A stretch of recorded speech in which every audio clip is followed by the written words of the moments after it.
Ants, like most animals, need protein and carbohydrate to survive. And Steve's found the perfect lure, albeit something that canopy ants aren't likely to have tasted before. Fish.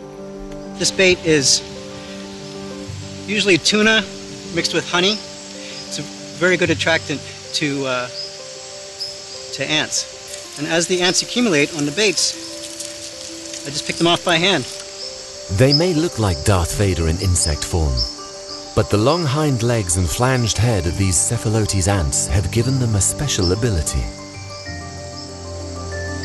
So if an ant like this, which has no wings, becomes dislodged and falls, she will glide right back to the tree trunk. Gliding back to the tree means the ants don't run the gauntlet of predators on the forest floor. And it's a quick way back to the security of the nest.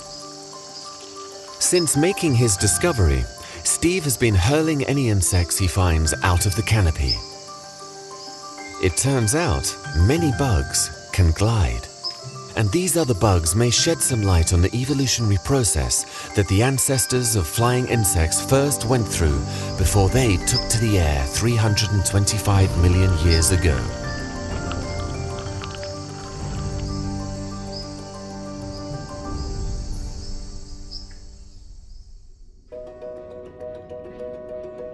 It seems the canopy has always been a driving force in evolution, and its influence on life can be felt all over the world.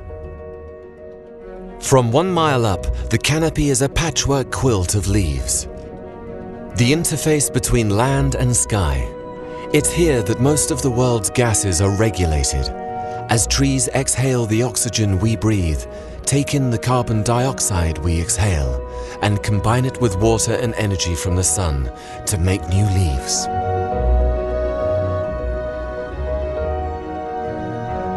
To understand just how significant a role the rainforest canopy plays in regulating the world's climate, scientists need a more efficient way of reaching the treetops than ropes, slings, and harnesses. Their solution is this.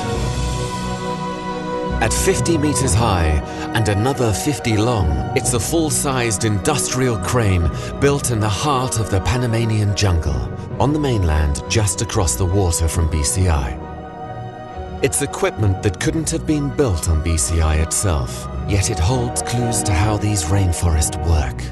For climate scientists Lars and Leonore, the canopy crane has opened up a world of research opportunities. It enables them to get to the tops of over 300 mature trees in a single day, and to see how more than 180 species of plants interact. This is the only way to really understand what is going on in all the different layers of a tropical forest. And that's essential if they're ever going to fully understand the role this living laboratory plays on the global scale. A lot of what's happening in this forest is actually happening in the canopy. A lot of the food is here. You know, the bulk of the photosynthesis is happening here, right here at the canopy. So what we can do with this crane is actually get a very unique view of the forest. We could actually access the canopy and measure things that are, you know, that people can't measure, and that's completely unique. It's completely unique.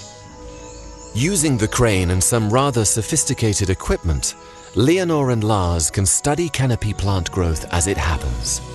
They can see how much gas or how much water the plants are taking in at any time of the day, and measure how their growth is affected by heat, humidity, and light, right at the place where that growth is happening, the tips of the leaves.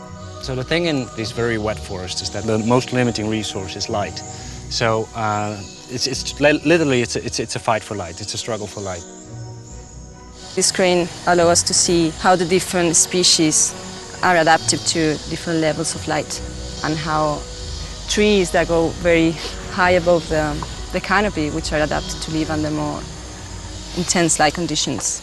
Species that live on top of those trees, searching for more lights, which are the epiphytes, like bromeliads and orchids. The canopy crane is of vital importance if we're ever going to unlock the secrets of climate change.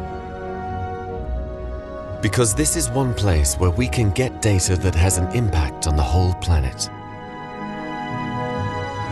And what we're measuring over the last decades is that tropical forests are becoming drier. How will these different species respond to any of those changes that seem to be coming, that are going on? Yeah.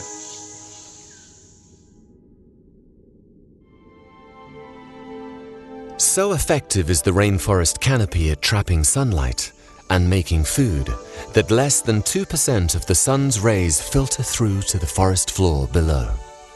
Down here, it's cool, dark and humid, with a different climate, different plants, and a different cast of animals. Still, it's the canopy that rules, and what life there is on the forest floor is almost entirely reliant on the ocean of green above for food.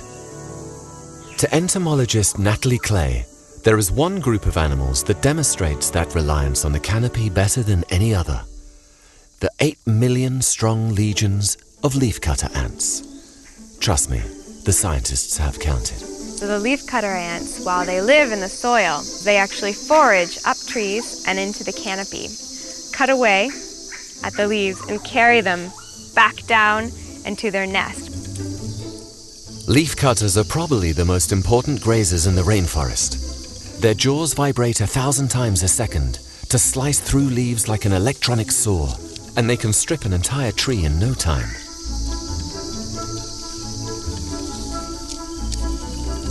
You'd think these leaves were food. They're not.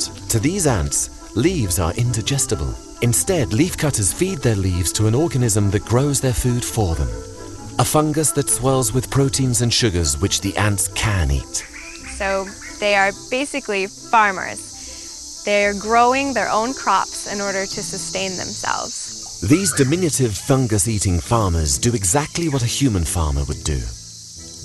They fertilize their fungal allotments with vegetation. They make sure they're kept disease-free too. How? Well, they've developed an intimate relationship with microbes. Their skin is home to a powerful bacteria known as streptomyces, a bacteria that keeps the ants, the fungus, and even the giant queen healthy in a very cunning way. For the last half-century, we humans have been using this streptomyces bacteria to manufacture antibiotics. It seems the ants unlocked the secrets of the bacteria long before us and harnessed the microbes to make antibiotics for them too, nearly 60 million years earlier. They're clean living animals too. Ants are very clean organisms and, like anything else, do not want to have their waste in the same places where they're living and sleeping and eating. And so they actually take their waste away from their nest, and I think it's actually good fertilizer as well. By harvesting canopy leaves and returning their waste to the soil, leafcutter ants are the rainforest's recyclers. Yet they're not alone in this.